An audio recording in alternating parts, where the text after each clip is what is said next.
pessoal! Nosso tema hoje é decisões de financiamento. Antes de iniciar a abordagem do tema, vamos contextualizar, no contexto da gestão dos gestores financeiros, quais são as principais decisões do gestor. Nós vimos que o primeiro bloco de decisões são as decisões financeiras operacionais, o segundo bloco as decisões de investimento, o nosso tema agora é decisões de financiamento e o último bloco que eu estou inserindo, que é o princípio da entidade, que é a separação do dinheiro da empresa com o dinheiro dos sócios. As decisões de financiamento, elas representam as decisões que o gestor financeiro precisa tomar para captar recursos, são as fontes de recurso que ele vai utilizar para atender a demanda de recursos da empresa.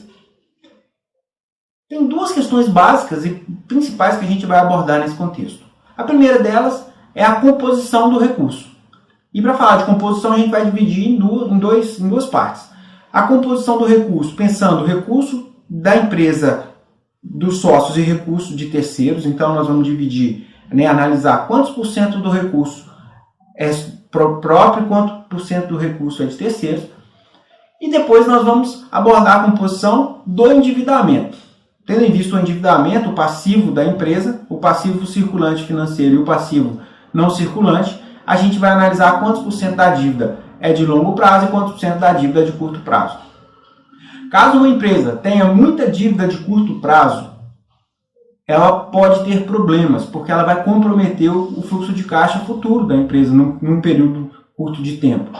Então, analisar essa composição do endividamento ela é interessante para saber se a empresa vai ter condições de honrar com seus compromissos no curto prazo.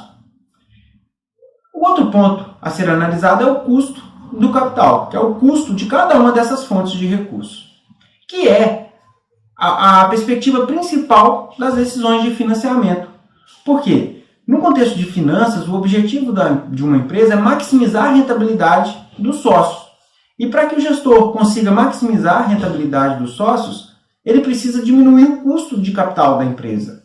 O custo de capital também podemos entender como custo de oportunidade. Então, quanto menor o custo de capital, maior a rentabilidade, maior o retorno, porque a empresa ela vai trabalhar com uma taxa de rentabilidade e um custo de capital. Se eu consigo baixar o custo de capital, a sobra do recurso para os proprietários vai ser maior. Então, eu estou maximizando a rentabilidade dos sócios, dos proprietários da empresa. Dentro da perspectiva de custo de capital, o gestor financeiro ele precisa, como eu disse, minimizar o custo. Então, ele geralmente utiliza de estratégias de composição do recurso. Ele pode utilizar recursos de terceiros e recursos próprios. Os recursos de terceiros, geralmente, eles são mais baratos, apesar de muitos gestores não conseguirem identificar isso. Por que os recursos de terceiros são mais baratos? Porque o credor, que é quem empresta o dinheiro para a empresa, ele assume menos risco do que o acionista, o investidor, o proprietário. O risco do credor ele é o risco de crédito.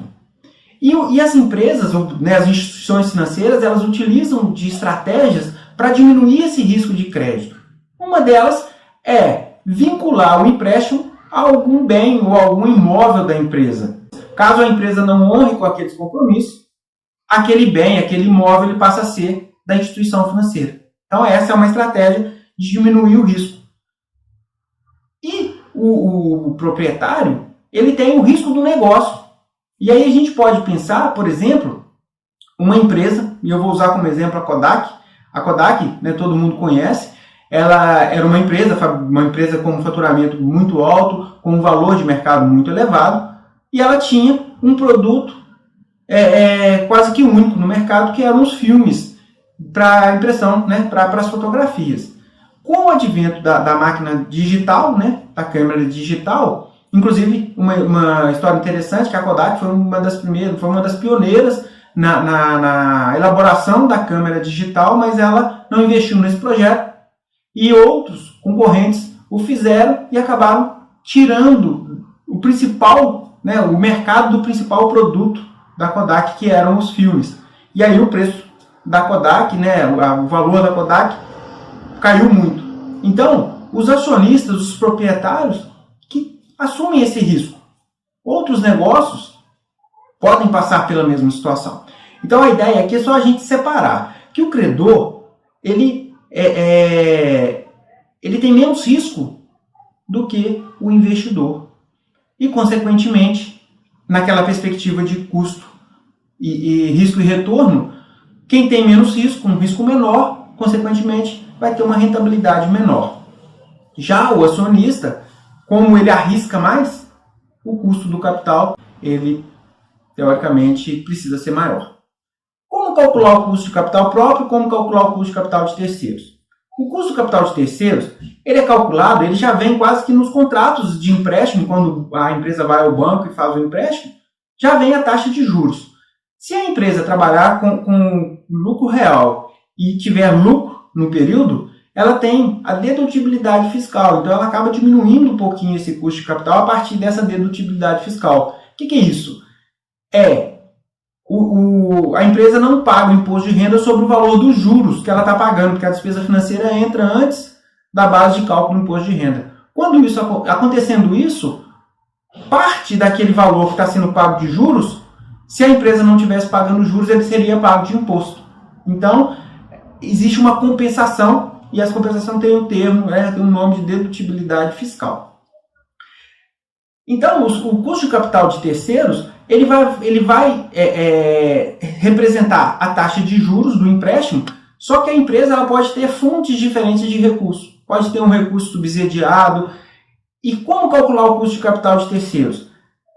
É necessário pegar quantos porcentos de cada recurso representa o todo do recurso da empresa e multiplicar pelo custo daquele respectivo capital. Então, é o percentual do custo é o percentual daquela dívida, né, quanto que aquela dívida representa no todo, no dinheiro todo da empresa, e multiplica pelo custo de capital. Fazendo isso com cada um dos recursos de terceiros, a gente tem um custo de capital de terceiro único. Agora, para calcular o custo de capital total da empresa, como que se faz? Pega-se o custo de capital de terceiro de cada uma dessas fontes e multiplica pela sua respectiva taxa de juros ou respectivo custo de capital. Então, fazendo isso, a gente está fazendo a média ponderada. E o percentual do custo de capital próprio multiplicado pelo custo, o percentual do capital próprio multiplicado pelo custo do capital próprio. E o custo de capital próprio ele pode ser calculado a partir de diversas metodologias. A metodologia mais utilizada é o CAPM, que é uma forma de precificar o custo do capital próprio das empresas. Nesta metodologia é utilizado ela é composta pelas seguintes informações. Primeiro, a taxa livre de risco. O que é a taxa livre de risco? É uma taxa de retorno que o investidor consegue com o dinheiro dele caso ele invista em algum negócio que não tem risco.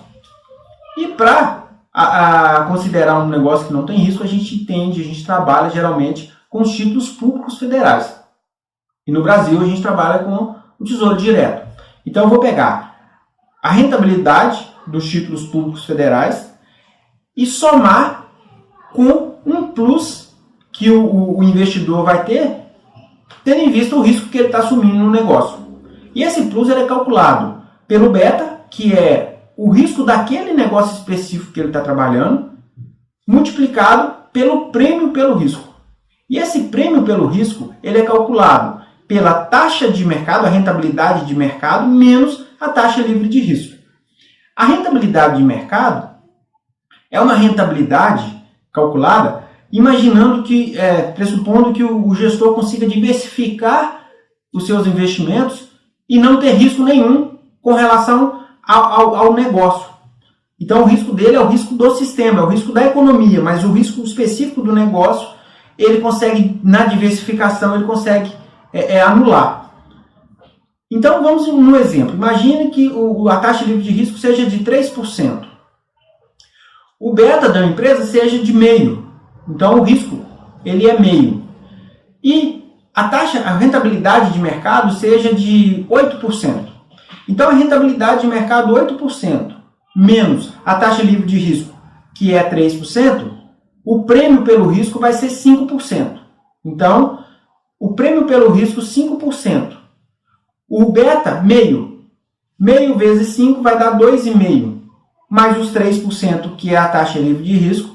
O custo do capital dessa empresa, nesse exemplo bem simples que eu estou usando, vai ser de 5,5%. Ou seja, é 3% que é a rentabilidade da taxa livre de risco, mais o beta equivale a 0,5 multiplicado por 5, que é o prêmio pelo risco.